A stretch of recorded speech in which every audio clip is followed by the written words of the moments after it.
Hey YouTube, welcome to my channel Learn Potential, where we are all about education. My name is Gabby. I'm an educator, I am a learning specialist, I'm an education consultant, you name it. I've been in education for over 7 years now. I've taught special ed for over 5 years now. And now I am doing education consulting and also supporting families and schools in different areas. I decided to start Learn Potential, the consulting firm, because I identified a need in the area of special education for schools and families. The channel Learn Potential is focused on education and also just shares tips, strategies, different DIY things that can be done at home and at school with the world.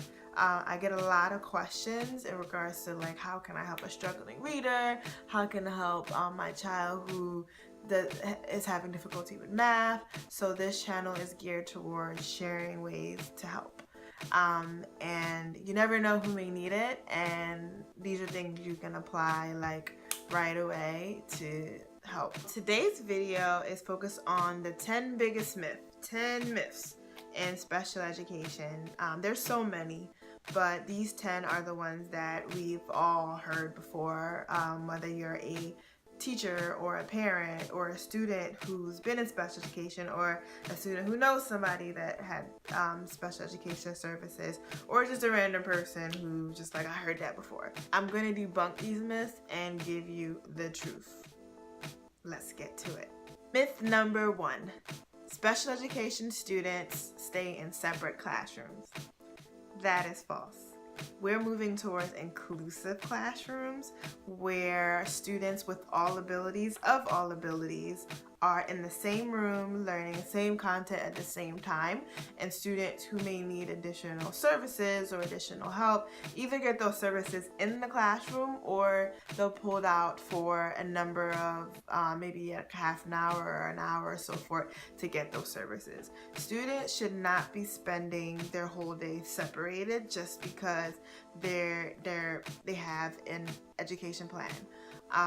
That is outdated thinking. That is like, no one does that anymore. No one should do that anymore. Just because they're getting extra help, they shouldn't have to just go to a separate classroom.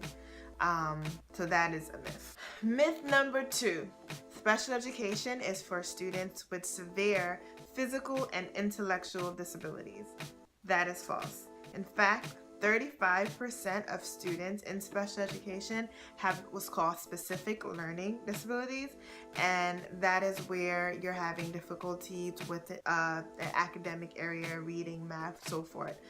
For example, a dyslexic student falls under that category, and dyslexic students see words differently on a page, they process words differently, and that is not something you can physically see, nor is that something that is a severe physical disability, but they do have difficulties, and that's what qualifies them for special education. So that is false. Myth number 3. Getting services is a battle. It shouldn't be a battle. Schools get additional funding to provide services for students that have a need in an area, or students that qualify for special education. So if your child qualifies and getting services is a battle, that's an issue, and you should probably contact me because we'll figure it out.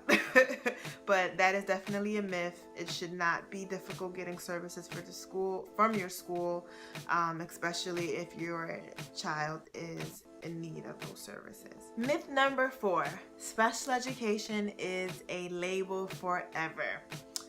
That is false. Students receive services so that way they can get on track and get the help that they need.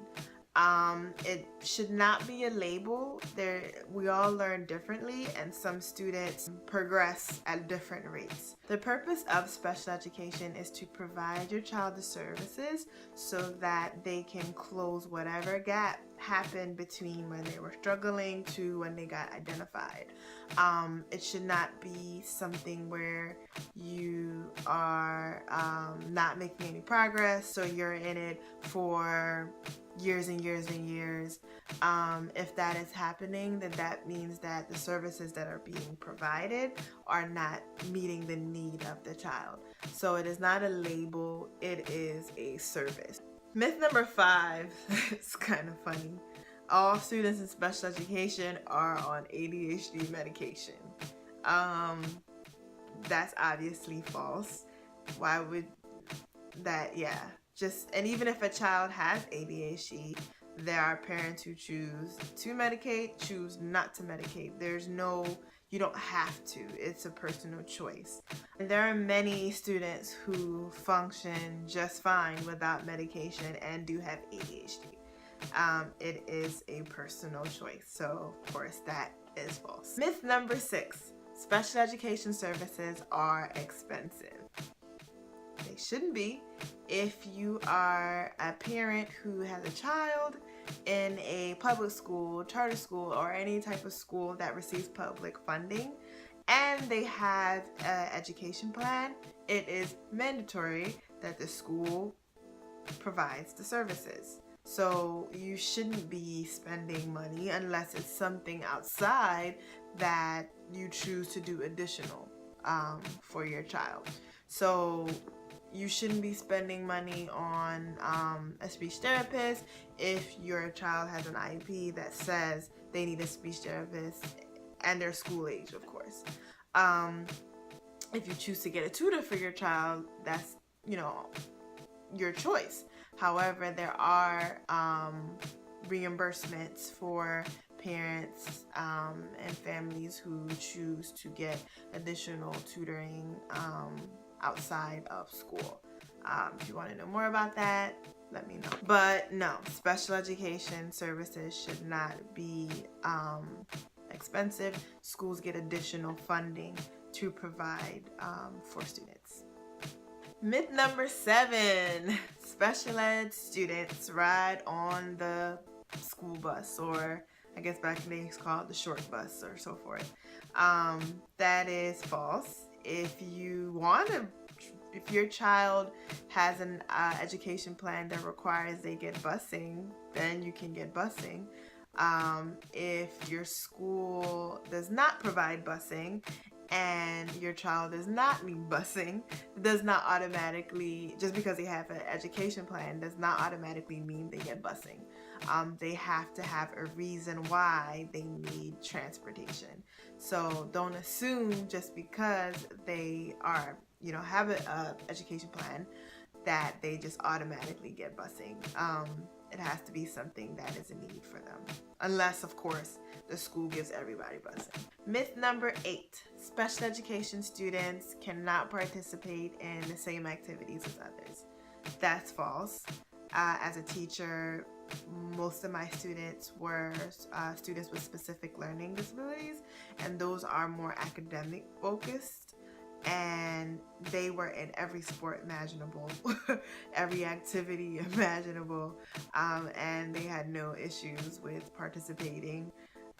So excluding a child from participating just because they have an education plan is totally unfair. If that child physically cannot participate for whatever reason, there should be alternatives for them to participate. There should be some way that they can still be a part of it. They should not just be excluded because they have a disability. We should all be working towards including all students. Myth number 9, special education students do not get a good education. That should not be happening. If your child is in a special education program and they're not getting a good education, something needs to be done immediately. Again, special education is a service. It is a service that serves the purpose of helping students meet whatever need they need to meet. So if your child is struggling in math and they qualify, then those services help close that gap. If your child is a student that has a more severe disability, then those services should help them meet whatever need so that way they can learn. Special education should not mean my child doesn't get a good education. It should help. The content should only be modified in order to help the student access the content. It shouldn't just be watered down. It should be simplified in a way where we're still coming to the same conclusion, but maybe in a different way. So if your child is not getting a good education, contact me. Myth number 10. Parents or people who don't know special education cannot support a child in special education. That is so false. We can all learn how that child learns. We can learn what the disability or what the classification means for that child, what area that child is struggling in, and we can use that to help that child. You don't have to have a special ed certification to help a child who is in special ed. That goes for teachers as well. If you're a general education teacher, you can still do things in your classroom to support students that are in special education. We all learn differently. Children who are receiving special education services, they all have different needs. So most importantly, we should be learning about what their needs are and how we can support their needs. So that's totally a myth. You do not have to be special ed certified in order to help a child who is in special education. So those were just 10 of the most popular myths in special education. Please comment below with some more myths because there are many more. Maybe we can address some more of those too. But I do hope you enjoyed the video and I enjoyed making it because it just took me back to when I was in the classroom and a lot of the things that I used to hear, and I used to be like, what? And even when I first started, I believed a lot of those myths as well. You really have to take the time to get to know students and get to understand their needs in order to really understand. One student may have received instruction in their way of learning and one student may have not, and then now they're functioning at two different levels, but it's totally something where students can grow and benefit and learn. Special education students can learn. We all can learn, and it's really all about giving them the support, the services that they need, so that way they can close that gap and be performing to their full potential. Thank you again for tuning in, and please give this video a thumbs up, and I hope to see you guys in the next video. Thank you. Bye.